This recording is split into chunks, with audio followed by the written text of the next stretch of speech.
Right, we're on. Podcast 2. Podcast 2. So this is our second go. Yeah. Because go number 1 is currently on your phone. It wasn't very successful. We sat there rattling on for just over an hour, and then I've been stuck with it on my phone for a week. I've tried everything. I tried to sync my iPhone to my laptop. I couldn't do it. And then the final straw was, I thought I'm going to go to the Trafford Centre to the Apple shop. I never go to the Trafford Centre. The missus asked me to go to the Trafford Centre. I'm not going that place. I'm not going. So I went about 2 days ago. I went stealth. I parked outside John Lewis. I ran through with my laptop. Because the thing is that if you get noticed, I'm not saying like I'm massively famous or anything like that, but one person will ask for a picture, and then you got the embarrassment. Somebody else will ask. Yeah. But it's usually followed by, "Who are you?" It's like almost as if one person has a picture, everybody else wants a photograph. Yeah. And they don't quite know why. They just want, so they think, I need a photo of that sort of famous person. But Who is it? and then he asks you at the end of it, "Who are you?" And I usually say mistaken identity, or I really don't know what to say. Do you get asked for more photos and signatures? You must do now. Is it all about photos? It's all photos, selfies. Yeah. It was never the case with the cricket. Like cricket, you got cricket fans, that was it. Yeah. But now, since like a Giacomo ad and a Morrison's advert, it's a different demographic. Do you get asked to sign extra large checked shirts? Yeah, the biggest signature I can possibly do across them to try and fill it. But I went in the Trafford Centre and I went through. I got to the Apple store, got to the front door, and this fella, he was a big lad for like a computer geek. He said, "Can I help you?" I said, "Mate, I need to transfer this voice thing onto my computer. Then I can send it. Then I can put out this podcast." So he said, "Go and see the genius." I said, "Excuse me, the genius?" So I look behind the counter, and there's this two big signs saying "genius." Yeah. So I got to the front to see the genius. Is the one genius or is there multiple? There's multiple genius. I was expecting like Stephen Hawkins and Stephen Fry behind the counter serving me or something, but I was in front of this. Which one would you have got? I think we know the quickest one. I was in a rush. I had to go to the gym. I'd gone Fry. I reckon I got more knowledge from Hawkins, but it's 3 hours. I'd have gone straight for Fry. So I'm there in front of the genius, and he says, "Have you booked an appointment?" I said, "Mate, I'll be honest with you, I am not that organised where I book appointments for my problems." He says, "Well, what's your beef?" I said, "I told him I've got this voice thing, I want to get onto my computer." And this lad, he had a big beard, he had the palest flaky skin, glasses, looks like he'd not been outside for 4 years. He says, "You need to get a snow leopard." I said, "Mate, what do you mean I need to get a snow leopard?" Right. He said, "You need to download a snow leopard." So I thought I'd try and diffuse this with humour. I said, "Well, I've got a Bengal tiger, will that do?" He just looks at me, nothing, straight face. I think that's just for Android phones. Yeah, it was. So I said, "What do I do?" He says, "You need to download it." I said, "Well, can you download it for me?" "No." I said, "Well, what do you mean?" He said, "We can't download it here. You have to go and get on the internet and download a snow leopard. Then you can transfer it onto your computer, then you can podcast away." So I said, "Is that it then?" He says, "Yeah." So I went to the booth and got a milkshake. Went home, none the wiser. So the first podcast is still on my phone, and now I'm in London. It can be vetted by Kate Lydon. Yeah. She's now listening to the first one. Yeah, she'll be riveted. Keep me out of trouble. So now we're on to podcast 2, but I think this one will be out very shortly after the first one. So we're hoping that the first one goes out, but if it doesn't, I spoke to a friend in the week who suggested we should run a competition. Right. That if you win the competition, we will go around to the person's house and you can just play them off your phone, and they'll be the only people on the planet apart from Kate. And we can choose. Yeah. So if someone in Thailand wins the competition, Rachel, I've just got to go over to Bangkok because me and Clyde have promised this fella he can listen to our podcast, but it's going to take a week.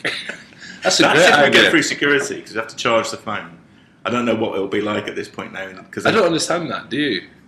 Well, nobody knows. Do you know when you go through security these days? Because I've just come back from America and we took 5 flights over there. Every single flight we took, there was different rules to what you were allowed to. It's like shoes off, shoes on, belt off, belt. Just the amount of difficulty you have going through, and also because it was hot. The worst bit is those scanners that you go through now. You have to put your hands in the air. So like, I was really hot one day, and I had my rucksack on, and I went through the scanner, and the bloke looked at me, and he was like, "Can you step forward, please?" And like, he started patting down my back, and he just went, "Oh, it's just sweat." I think he thought I was trying to smuggle some sort of stuff. Did he have gloves on when he was patting you? No, he didn't. That was the problem. I really felt sorry for him because I was a little bit hot. They're quite humorless in America, aren't they? Yeah, I think they were. What I felt actually is that there was a sense that they were trying to be more friendly. Really? Somebody had sent a memo around saying, perhaps they'd had a lot of stuff saying people had been really like aggressive. But it's the fact that I tell you also what I hate. I don't know what you do when you go to an airport. I'm assuming you don't do what I do, but I'm like constantly thinking about what I'm going to do before I go through that security bit. So I'm like belts off in my bag, watches off, everything. I'm thinking about everything at all times.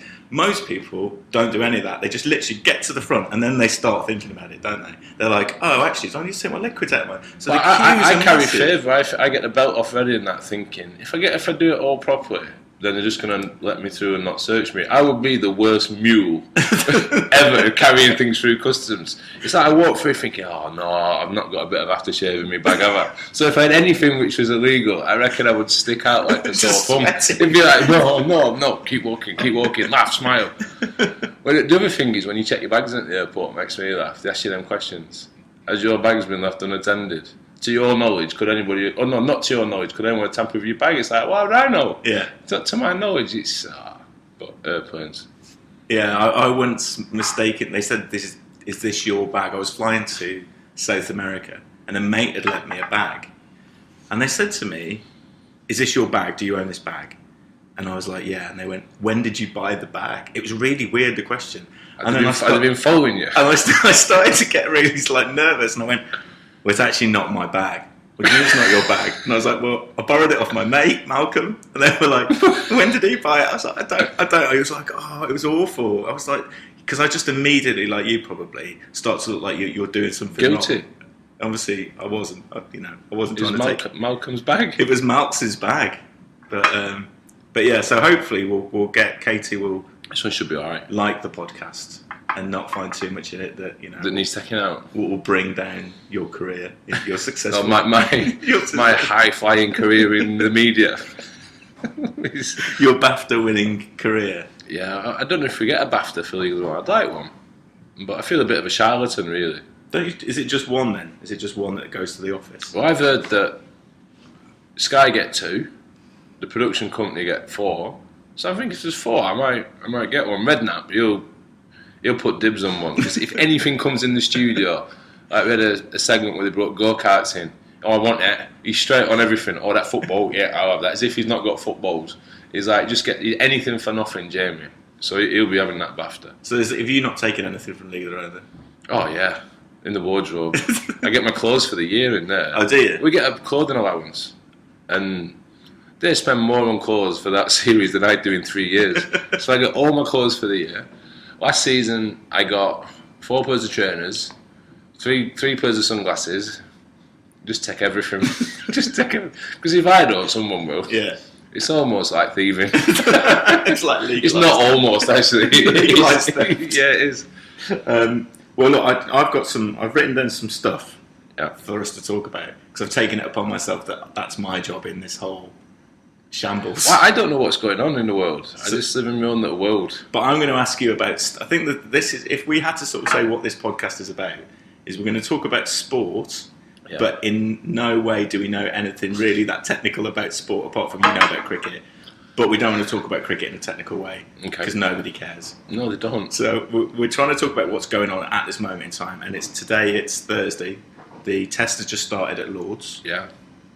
When I last checked, England had got a wicket. Had they? Yeah. They're getting better, aren't they? Balance at third slip. I was reading about him in the paper. I was on the train today coming down, not the paper, on the internet, and he flashed up.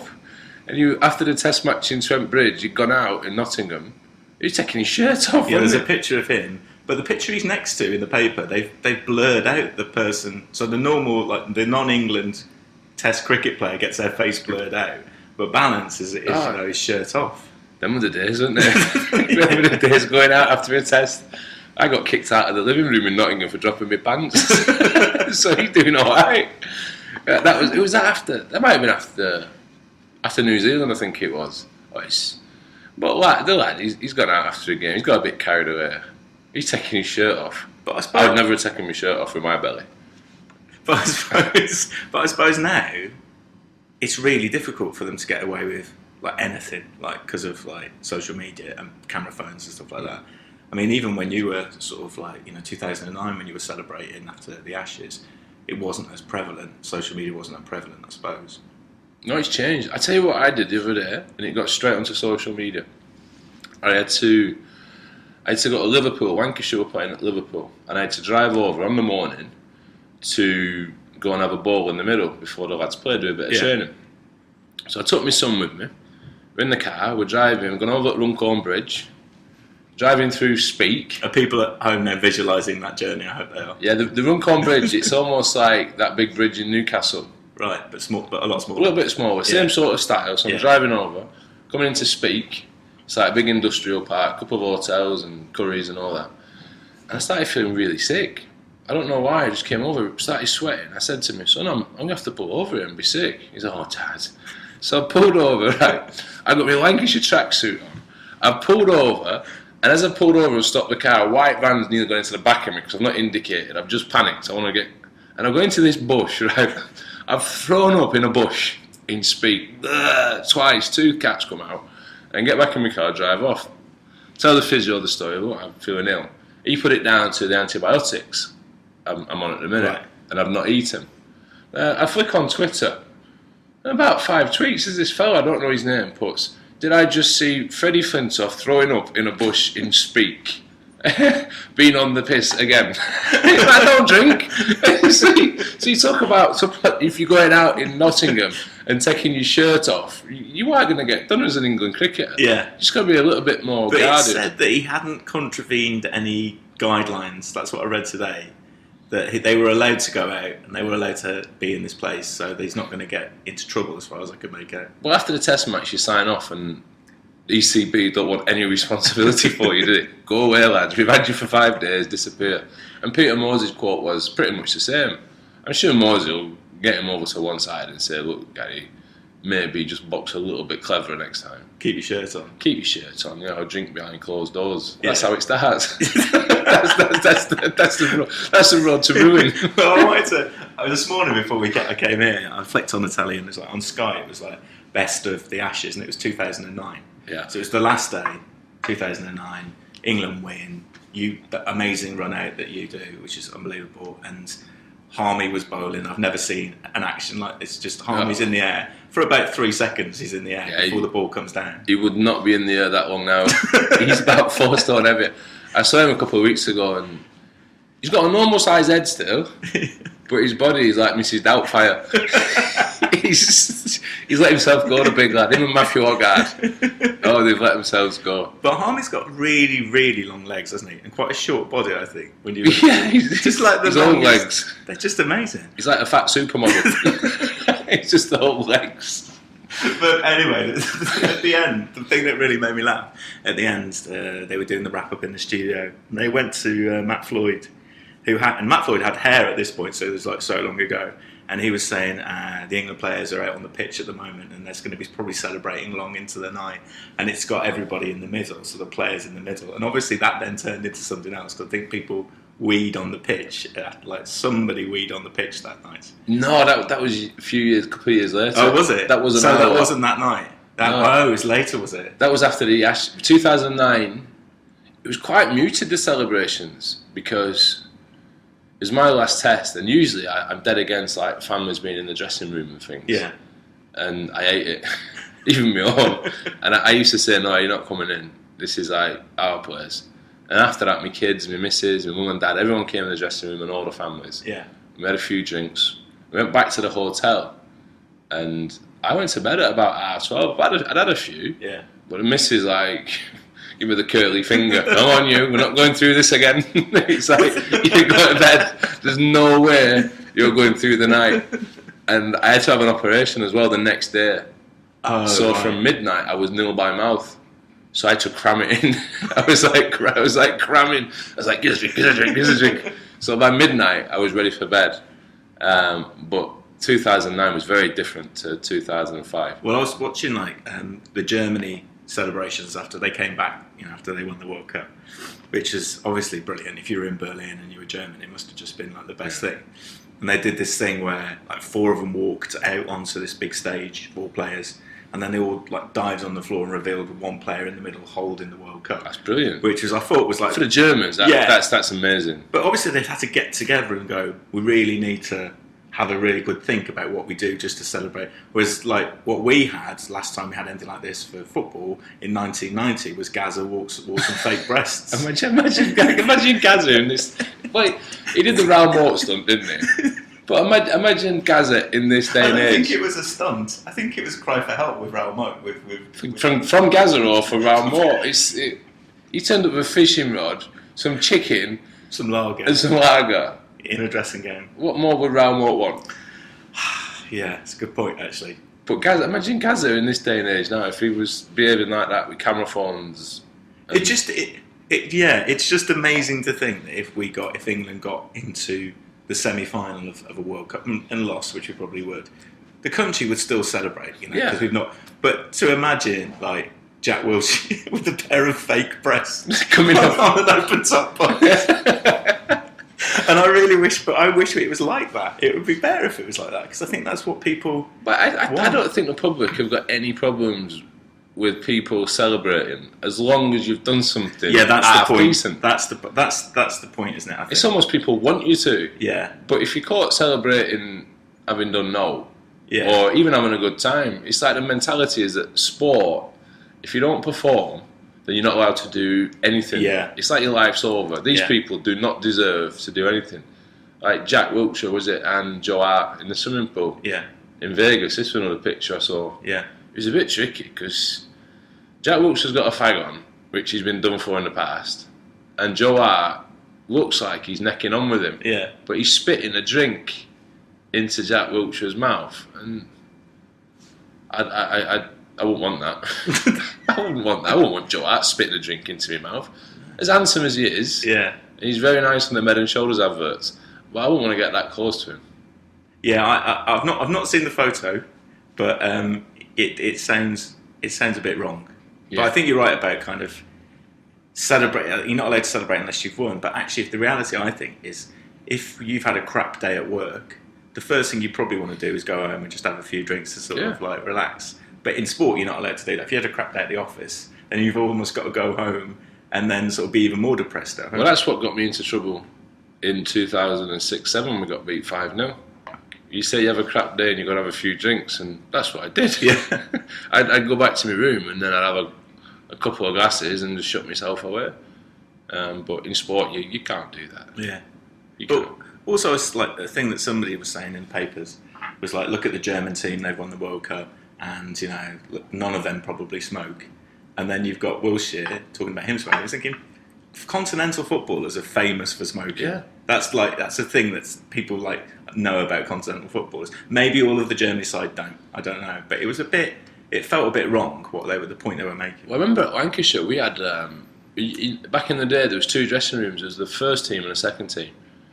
So obviously you start off in the second team dressing room, and the second team dressing room was a smoking room.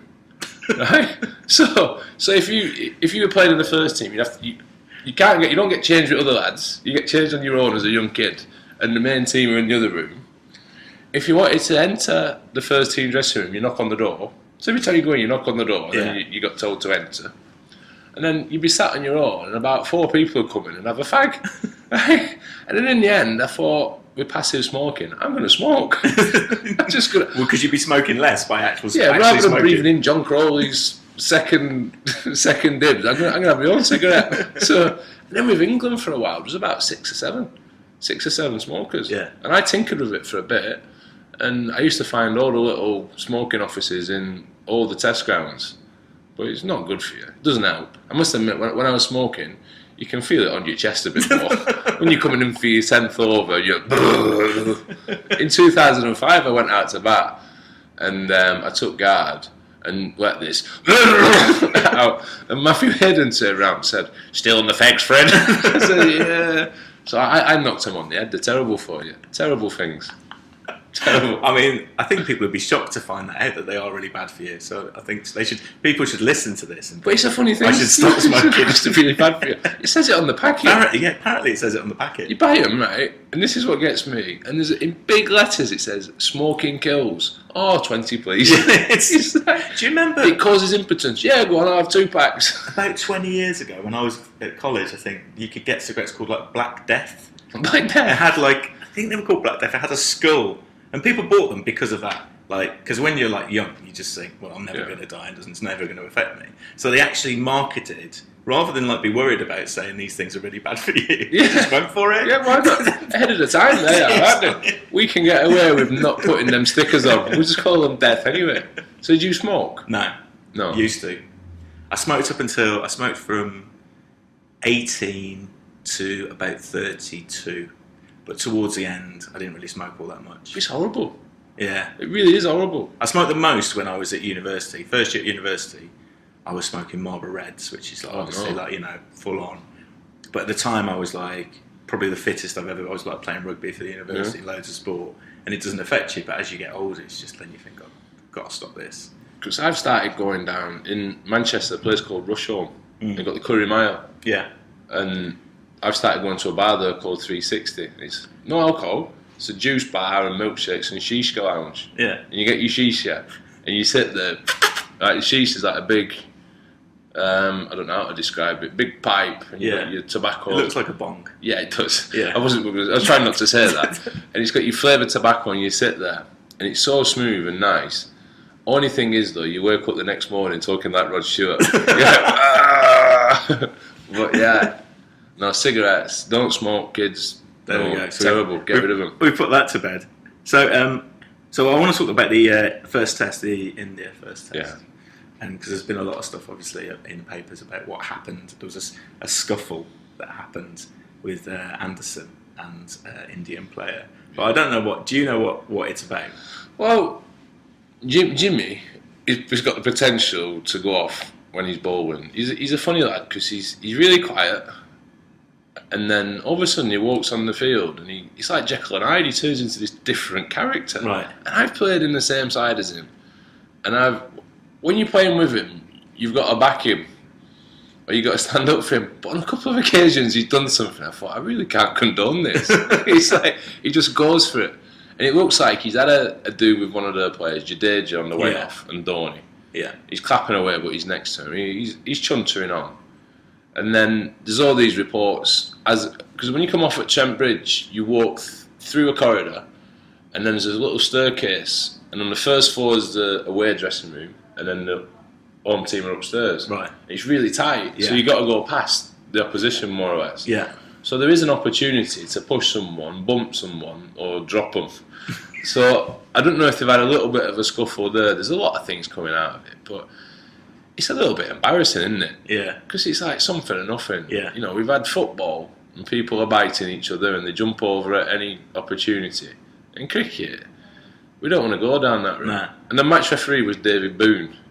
Oh yeah, David I saw Boone. at the toss. I saw David Boone. I was like, Oh, he looked thinner now than when he played. you would hope so. I played against him. Did you? And he frightened me.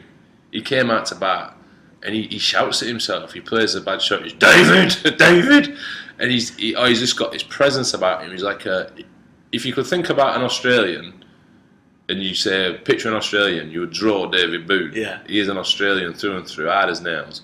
So I reckon when it was presented to him, he just looked at it and thought, what is going This on is here? a joke. And he said, sort it out amongst yourselves. Yeah. And then they couldn't. You know, Duncan Fletcher, my mate Duncan, great, salt of the earth. Who's the Indian coach now, isn't he? He's Indian coach, Yeah. having slagged them off for years. It's like when you play against India, hated him. He had a go at them all the time. They're lazy, they're this, that, the other. I'd never dealt with them. And this is what he loves. He loves a bit of niggle. What is it called? Needle. Needle. So, Or niggle. Niggle. Yeah. I just go for both. Niggle. Yeah, you invented a new word.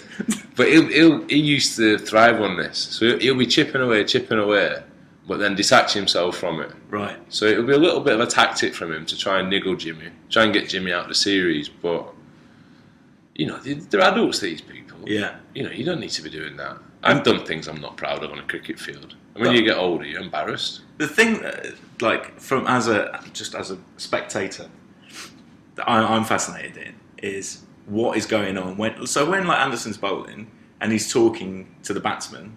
What kind of stuff is being said out there? I couldn't say on this podcast. Right. Is it just literally just sort of expletives and just swearing and it's a way to kind of put the batsman off? That's basically sledging, isn't it? I suppose. Yeah.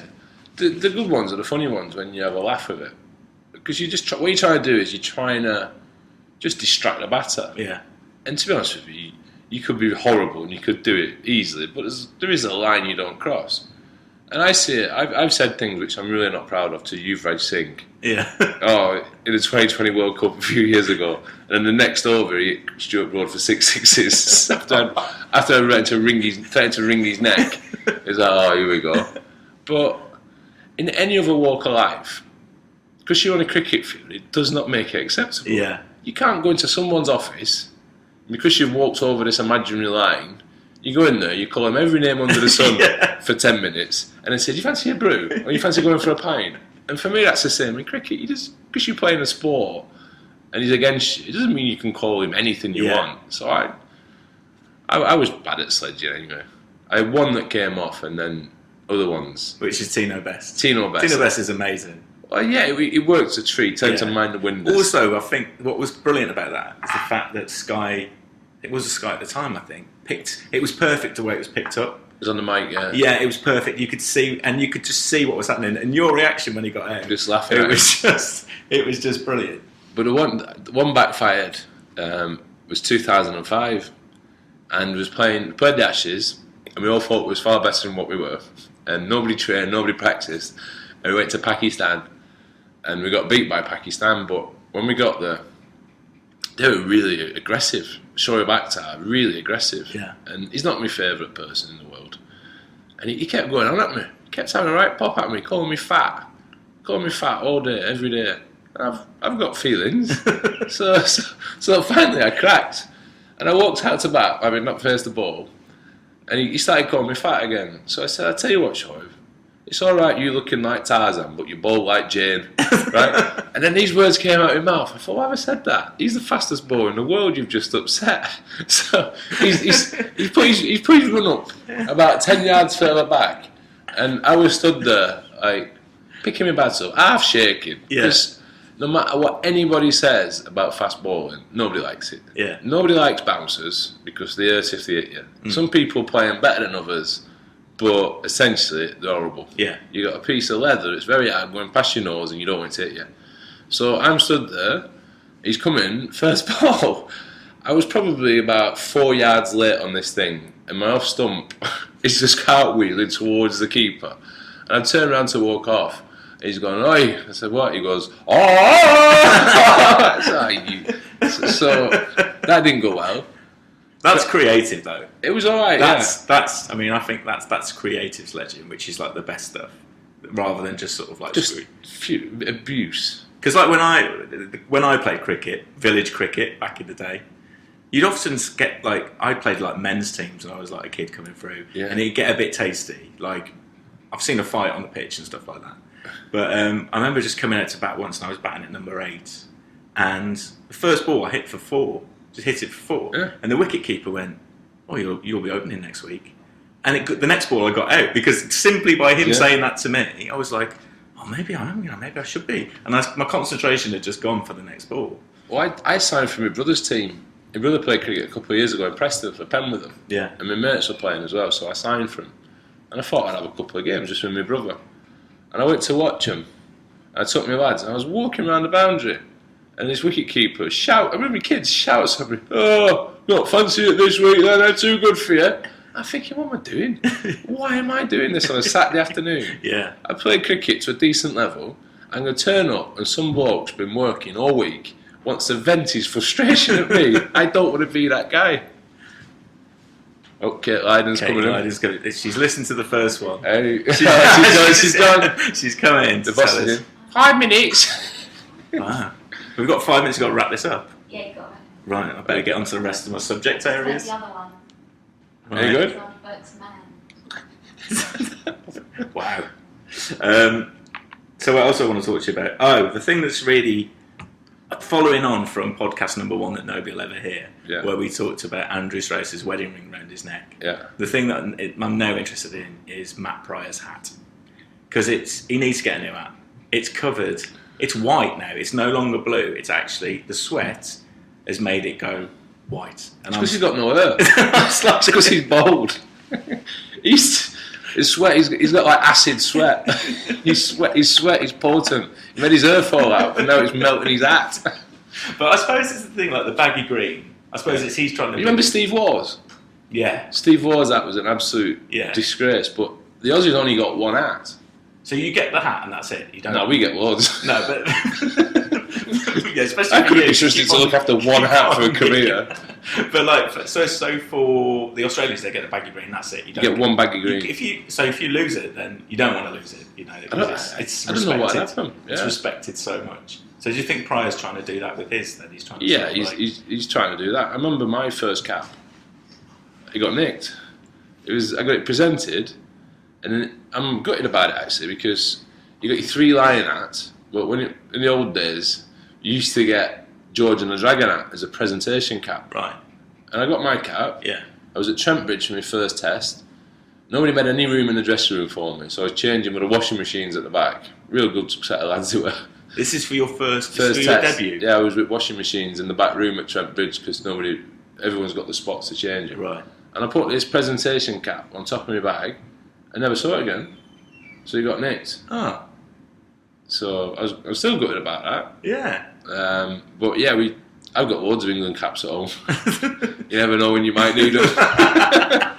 when it all goes wrong and the kids have dropped out of school. eBay them all. Get some auctions. But we get you get a cap when you play 25 tests. In England, you get a cap with 25 under the badge. Yeah. And you get one at 50, one at 75, one at 100. Yeah. So you do get new caps, but Matt Pryor's obviously that cap means a lot to him. Or it just looks like it smells a bit, and it just made me think a bit about wicket keepers. Yeah. And it's like they are a little bit crazy, aren't they, wicket keepers? Oh, all of them. Because what you have to do when you think about what they're doing on a daily basis over five days, I mean, they're not doing it. They're not keeping wicket for those 5 days, but it's ridiculous what you have to concentration you have to have. Yeah. And I remember reading. I don't know if this is true. I'm sure it's true about the West Indian wicketkeeper Geoffrey Dujon in the 80s. Yeah. And obviously that pace attack was very, very pacey. And he put steak inside his gloves because the ball hitting his hands was too much. So by the end of the day, he basically had a barbecue. They had their own. He'd get a bit of bread. Some pâtés in his hand. But it's just, I washed his hands because my missus, when we barbecue and I touch raw meat, my missus goes mad if I don't wash my hands because you can get all sorts. Yeah. So Dujon v steaks. Jack Russell. So yeah, Jack Russell's another one that is just famous for being a little bit crazy. Bonkers him. I know Jack a little bit. He was horrible to play against. He got right in your face. Did he? Because he used to stand up to everyone. If he got right in your face, wasn't he on the wrong side? But he did. He walked round. And then what he wanted, he loved like a bit of aggro. Yeah. So then it works out that if he was nice to him, he couldn't handle it. Right. Should be in your face. You're all right, Jack. How's the painting going? Hey, kid's all right. He'd be like, stop it. I said, oh, come on, Jack. Don't be like that. Stop it. And he'd like swear at you or be really mad with you. But I met him when I was 17. They used to get like a couple of young county lads to do the 12th man for England, so he'd run the drinks on and field if need be. And me and my mate Paddy went, and we had a great time. Got a load of cash, lovely hotel, and a week in London. But we had to do some duties as well. Yeah. And one of them was Jack. He didn't go out for lunch, like Lords, the food is amazing, but Jack's not interested. Jack's got his routine and he sticks to it. He has 3 Weetabix for lunch. But they used to come off for lunch at 1:15. And he said, right, I come off for lunch at 1:15, I want my Weetabix in at 1 o'clock soaking. I says, what, Jack? He says, yeah, soaking. Just cold milk. Cold milk on his Weetabix, 1/4 to soak, they're good to go. So fine. First day, bang on. Comes off, lovely Weetabix, cheers Jack, thanks very much. Second day, I was chatting on to Paddy, It's 8 minutes past 1. I've not done his Weetabix. I've not put his Weetabix in the milk. So I put them in and I put them back on his spot, and he comes off. He stands over these Weetabix and he's looking at them. I say, all right, Jack, everything good with the Bix? He goes, what time did these go in? I said, 1 o'clock. Why you say, Jack? No, they didn't. I said, they did, Jack. He says, these went in after 5 past. So he sat there, right? He said, what time did they go in? I said, Jack, it was round about 8 minutes. I've had a busy morning. I forgot. And he sat there till the Weetabix had been soaked for 15 minutes, timing it. So he ate them at 23 minutes past 1 because that's how he likes them. He should have put them in his gloves because they'd have been really soft. Yeah, he would have got sore hands protected. He would have been protected. But he was so eccentric. He goes to the toilet 15 times a day. I don't know what, because at Lord's, I don't know what he did, but he like took refuge in the toilets. He was like a running joke. But he was the maddest. Alex Stewart, he was just the complete opposite. Not normal by any stretch. Yeah. He was like OCD and everything had to be in his place. He hated being around me because my bag used to open and everything just gets everywhere. Right. And Alex like folds his undies. And he hated that. Geraint Jones, who played 2005 and before that, he was probably the most normal out of all of them. Why would anybody become a wicketkeeper? I don't know what... Because they can't bowl. They can't. It's like why do you become a bowler? Because you can't bat. And why do you become a cricketer? Because you're rubbish at football.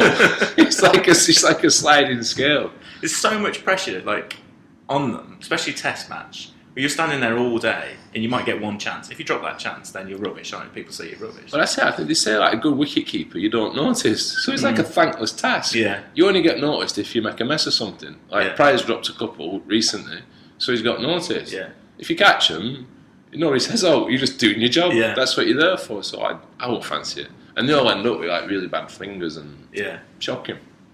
Fingers covered in steak. Yeah, steak and...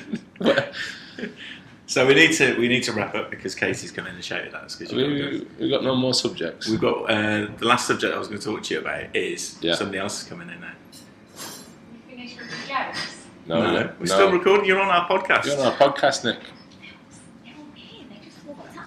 Did they? All right. Okay. Well, we're just going to do our last bit. Just our last Can you bit. quickly sign these while you talk? Yeah, go on. This is so. The last bit is Multitasking now. 3 wickets. Second match. Oh, aye. 3 wickets. You got 2 in the first, but you bust your finger. I did, yeah. It was a mixed day, to be honest. It was a mixed day. Played against Leicester, and I was hoping I'd play, and I got told, yeah, you're playing. So I went down, and I wanted to build on my Worcestershire experience. It went all right with Worcester, but I wasn't completely happy. Yeah. So I wanted to make an impact. And we batted first, and we didn't bat very well as a team. And I was batting number 8. It's a new experience batting number 8. Yeah. I'm not quite sure what to do or when to get my pads on. Especially in 2020, number 8 feels a bit redundant. Yeah, but you don't want to get in really. Nah. And I used to have a routine where I batted number 5 or 6, and you know when to get your pads on and start getting ready. Number 8, I'm like up and down. When do I get my pads on? When do I go? And then when I was next man in, I realised I'm going to get a bat here. I've never been as nervous in my life. It's against Leicester, and I've gone out to bat, and I've got that walk on as I always do, like as if I'm super confident. I've got my helmet in one hand, my bat in the other. I'm marching out there, and my arms are shaking. First ball off this spinner, I wanted to turn for one, missed it, then blocked the next one. So all of a sudden, I'm none off 2 balls, and then it starts mounting up. You've got to do something. So I pushed the one, I got off the mark, and like, my heart stopped. It's like, I'm happy now. And then another one. And then I thought, right, I'm going to have to try and hit a boundary. There's only 3 overs left. And I'm thinking, just hit it straight. Just hit it out the ground straight. But then I saw over my left, mid-wicket, there's a gap at mid-wicket. So all of a sudden, I'm in 2 minds, and I played the most horrendous shot. I shimmied down the wicket, and it wasn't even a shot. It was just a big maul. And it hit me on the pad, and because I was down the wicket, and I know the umpire Warfy, Alex Warfy used to play with me, I thought, you're not going to give that, it can't be out. So I just played all nonchalant, looked at me bats, I hit it. Yeah. He gave me out. Oh, no.